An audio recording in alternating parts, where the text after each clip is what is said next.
When detectives working on a case have exhausted all conventional lines of inquiry, they sometimes turn to the unconventional. It's not uncommon for them to use psychics. Officers on the Yorkshire Ripper inquiry used information from psychic Nella Jones, and American police investigating the Son of Sam serial killer case turned to Uri Geller.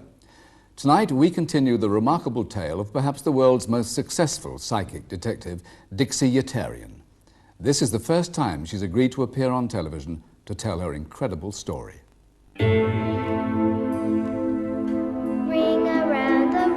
As a young child, Dixie Yetarian was aware she had extraordinary powers. I knew things that I didn't know how I knew. Everyone was saying, "How did you know that? Where did you get that from? Who told you that?" And of course, no one had told me, and I just didn't know how I knew. Dixie's premonitions were so accurate, her family believed she was possessed by the devil. Be gone, Beelzebub! They were constantly trying to exorcise the demons out of me. Be gone from this child's innocence! As she grew older and became a student at the University of California, Dixie's psychic gifts intensified. After one clairvoyant vision of a brutal murder, she even became a suspect. She remained under suspicion until the killers were caught. Pretty soon the word was all over town that I was able to identify the people who had committed the homicide. Micheal on line 2. By the early 70s, Dixie was hosting her own psychic radio show. One day she took a call which was to change her life. My name's Owen Etheridge. Yes, hello, Owen. What can I do for you? Well, it's my dad. He's been missing for over 3 days now, and nobody knows where he's at. Now, what you need to do is bring in 1 or 2 personal, very personal items of your father's, like a watch or a ring of his. I started having awarenesses just immediately. It's as though I was the person who was having the experience.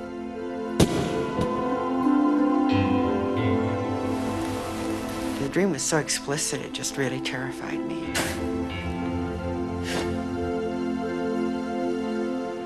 Four days before Dixie's disturbing vision, neighbours of Owen Etheridge Sr. had reported him missing to the Lompoc Police Department. Mr. Etheridge had not returned home the day before, and they were concerned about his safety and whereabouts.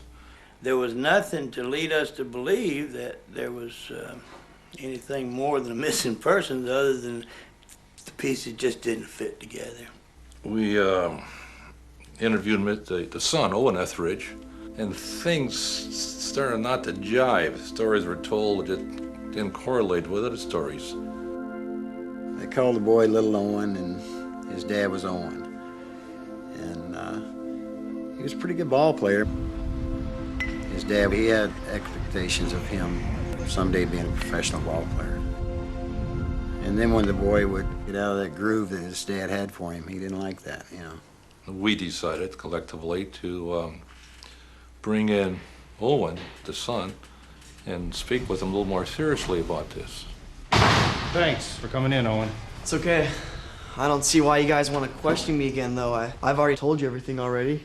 Well, Owen, I'm sure you understand that we have to... There was this sixth sense that, hey, you know, this guy has something to do with it. Daddy is missing, and we've got to... Too calm when your dad's up and gone. Now, son, is there anything at all you might have forgotten to tell us? Like I told you before, Mr. Ziegler, sir, I was in the family room. I saw my dad get into a car and drive off. And you're sure you don't remember what the make of the car was or who was in the car? What is it?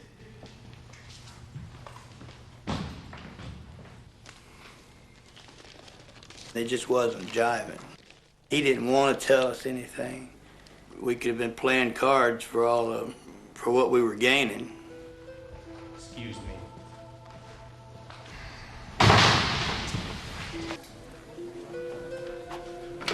Lieutenant Ramos, who's this? Lieutenant, my name is Dixie Yetarian. I have a talk show on... I spoke with Detective Mel Ramos. Had never met him before, so I didn't know what kind of reception I was going to have. I had a call this morning from a young man who says that his father disappeared. You have the boy's name? Etheridge. Owen Etheridge, just like his father.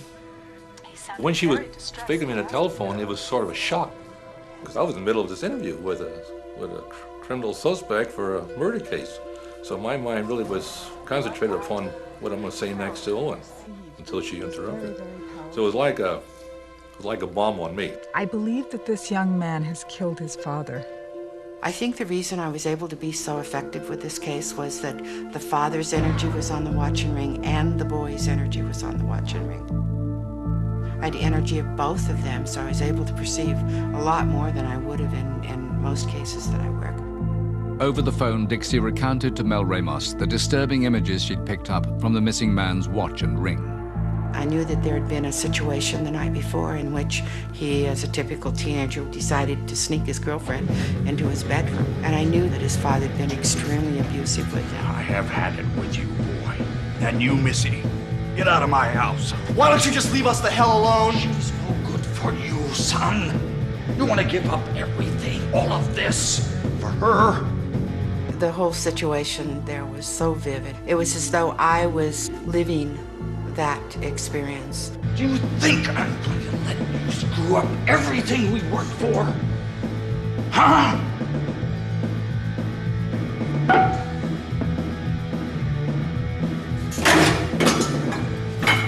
The boy was just really, really abused. The feeling that I had with him, I'll never forget that. There was such a feeling of cold, icy cold that came over him. It was as though he just turned to steel. He took a rifle down from a rack on the wall and he shot his father.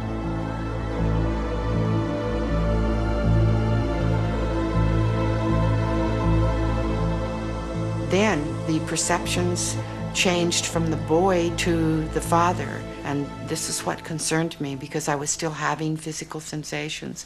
I thought the father was still alive. She felt he had a terrific headache, which could have come from being shot in the head with a bullet, and that'd give you a good headache. She felt that he was out of town. She wasn't sure which direction, in my recollection, but about 15 miles out of town. I knew that he was in a camper, on a green carpet. Then I knew that he was dragged some distance. And then I knew he was put under that he was buried in a shallow grave.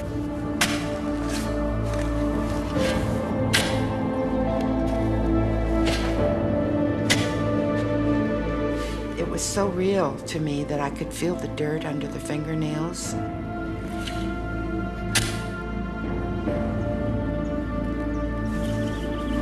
When the boy tied something green around his neck, I could feel a sensation of choking. And I thought, oh my God, he's burying him alive, because I could feel all these sensations. I knew all of those things. It was just amazing to me. It was so real that it frightened me. Holy cow. What I do with this information, I know I'd probably be laughed at if I told the rest of the boys, hey, look what we got from clairvoyancy. But I took it seriously. Thank you very much, Dixie. I couldn't dismiss it. Probably was true. I didn't know. But we didn't have anything else. And I'd walk back into the office. That's when I said I would go with it 100%. To assume everything she told me was true and just lay it on to Owen and watch his reaction. Have you got something to tell me, Owen? Have you got something to tell me right now? No, I've already told you. You have something to tell me. Clock's ticking, Owen. Talk to me. Talk to me. Talk about what? I told you what I know. That phone call you made to Dixie, Owen, I don't buy it. You lied to her just like you're lying to me. Smart move you thought puts me in the clear. No, son. I know you're lying. Tell me the truth. You shot your dad. No, I didn't. Yes, you did, Owen. You shot your dad in the head. You shot your dad in the head from your bedroom window. No, sir. Yes, you did, son. You shot your dad in the head. You wrapped him in a sheet, put him in his own pickup truck, and you drove maybe, 15 miles out of town. I guess he thought we must have been watching him. I don't know, the poor kid. Seemed like he had little beads of sweat starting to form on his forehead. In total amazement, as if My God, Lieutenant Amos knows everything I did. You didn't even bury him, Owen. You just threw some dirt on him. He might still be alive, Owen. He might not be dead. You can help yourself, Owen. You can help yourself, or they'll be strapping you in the chair.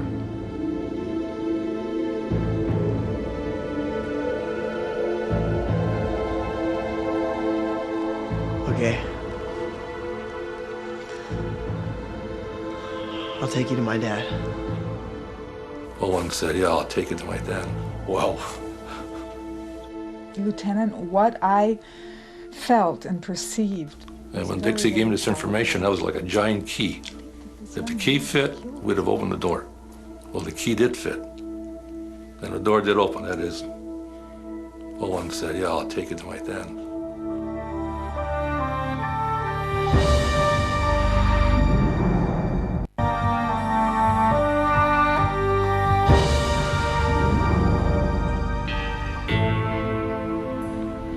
In her vision, Dixie Yetarian had perceived that Owen Etheridge had buried his father 15 miles out of town.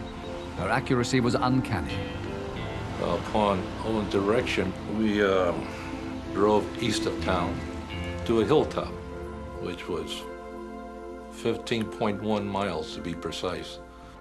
That's rather strange for be that perfect or that close to the site. All right, where is it, son? It's right up there, sir. Get the shovel. She visioned Mr. Etheridge was buried just slightly underneath the surface. And there was a freshly dug mound of dirt on top of this hill, and he pointed and my father is there. Of course, when we found Mr. Etheridge, he was about 2 inches below the surface. His torso was just barely below ground.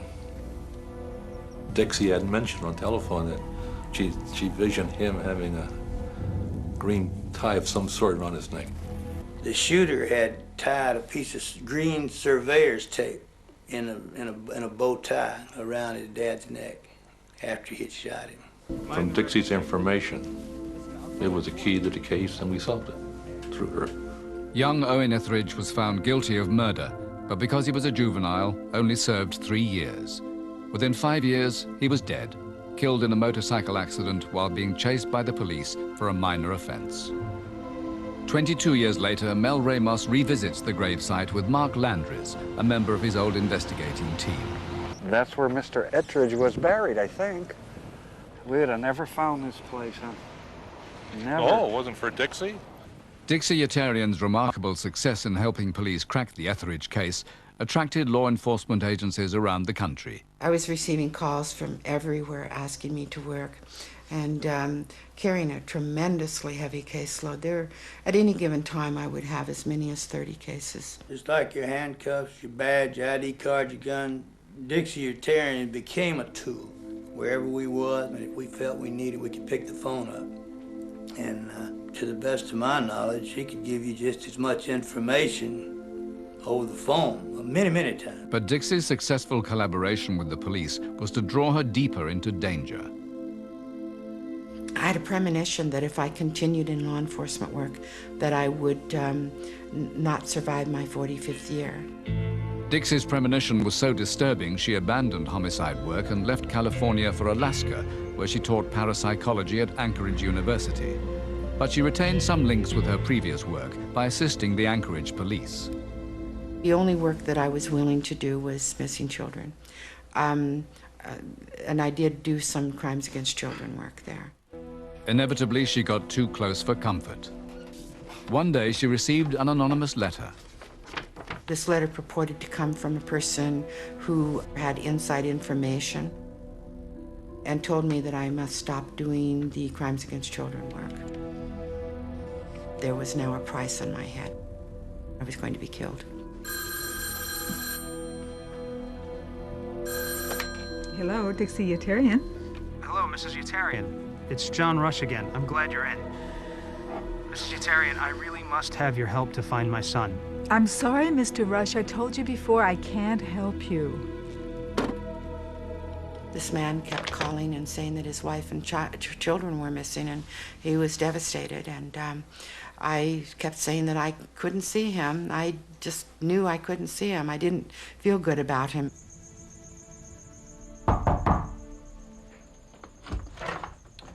Hi. Hi, I'm John Rush. I'm here to see your mother. Oh, sure. Mom? Someone here to see you.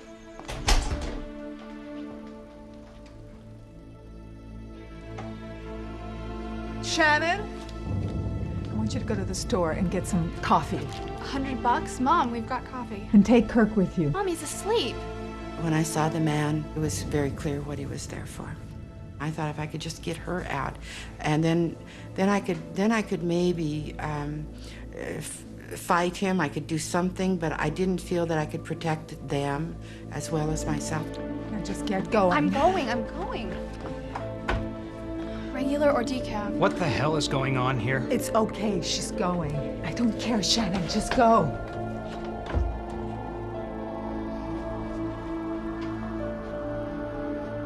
Lie down on the floor, please. I'm not gonna lie down so you can kill me. Just lie down on the floor. From the moment that I knew that my life was threatened, I had a tremendous sense of calm. I wasn't frightened.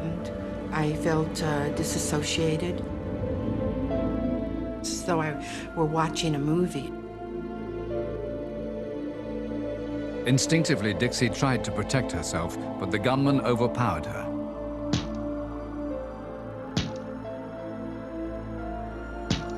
I was shot point blank in the head 3 times, in the mouth, put the gun to my mouth and shot me 3 times. He shot me here and here. You can't see, I had wonderful surgeons. And he cut my throat, and he pistol whipped me until the trigger housing was broken off the gun, and he stabbed me numerous times. These are all stab wounds. Then he took photographs of me. He needed this to be able to get paid for what he had done, and saw that I wasn't dead. That's when he cut my throat. One of the first on the scene was Sergeant Joe Austin of Anchorage Police. She put up the struggle of her life.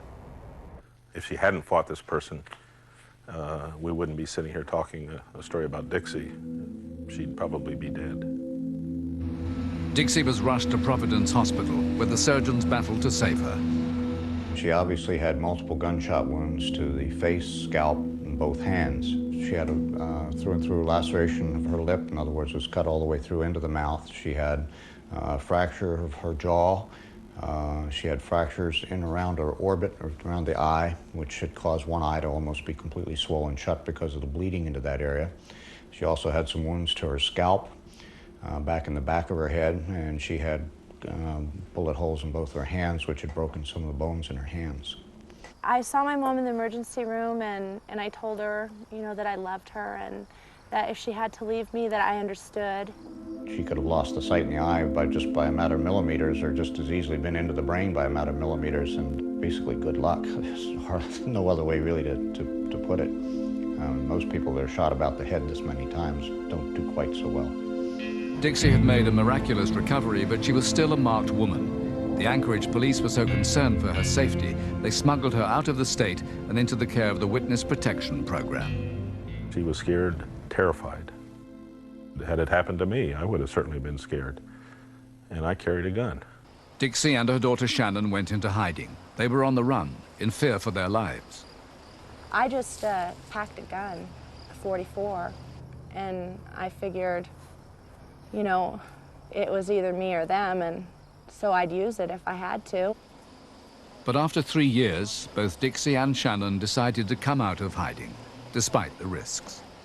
I decided that I would rather live and face the danger than to not live and just be alive, because you can't really live in that state. You're just existing. Dixie Yetarian has rebuilt her life. She's returned to California, to the small town of Oakhurst, but has no thoughts of retirement. I do a lot of lectures, and I teach workshops, and I do a lot of symposiums and seminars. So I keep really busy. Got him! I'm really happy. Dixie continues to work as a psychic, but has vetoed law enforcement work. Despite this, she's not out of danger. I was contacted by a friend who works totally undercover, and he told me that any person who wanted to earn a few dollars could come and kill me. He told me that the exact words were, "If you stay off Main Street, you'll be okay." Now I feel pretty comfortable. I'm not going to do law enforcement work anymore, I guarantee you. I'm sorry if your child is missing. I will recommend other very credible people to work with you, but I won't do it. I won't risk my children's life. I won't risk my daughter again. I think life is experiences. When I leave this life, I'm certainly going to have lived it. It's not boring. Sure, it's worth it. We're here to live. Yeah. I wouldn't do any of it differently. So that chapter in Dixie's life is over, and you don't need to be a clairvoyant to see why. Dixie still gets calls from the police asking her to help them with her psychic powers, but nowadays the answer is always no. Good night.